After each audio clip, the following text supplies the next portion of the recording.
குருத்து இஞ்சி தஞ்சாவூர் பக்கம் கிடைக்கும். குருத்து இஞ்சியை தோலை நன்றாக சீவி விட்டு பொடி பொடியாக நறுக்கி அதிலும் இதே போல் 100 கிராம் அளவு இஞ்சிக்கு 2 எலுமிச்சம்பழம், ஒரு உப்பு நம்ம தேவையான அளவு பார்த்து போட்டுக்க வேண்டியதுதான். ஏன்னா அந்த புளிப்புக்கும் காரத்துக்கும் தகுந்த அளவு போடணும்.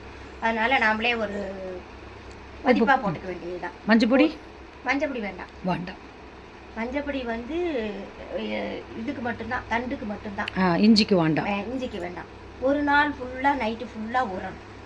ஊறி குளிக்கு மூடி வைத்து விட்டால் 1 மாதம் வரை சேவ் பண்ணி வைத்து கொள்ளலாம். சாப்பிடலாம்.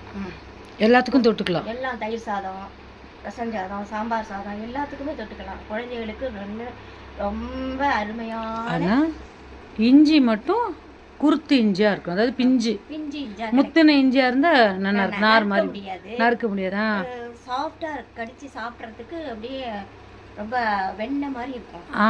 புரியுது. அதனால தான் லெமன் கலரா இருக்கும். Okay, rose colour. கார்த்தால பார்க்கும்போது ரோஜாப்பூ மாதிரி இருக்கும். அது அப்படியே அந்த லெமனுக்கும் அந்த உப்புக்கும் அது சாப்பிட்றதுக்கு அவ்வளோ ஒரு சுவையா இருக்கும்.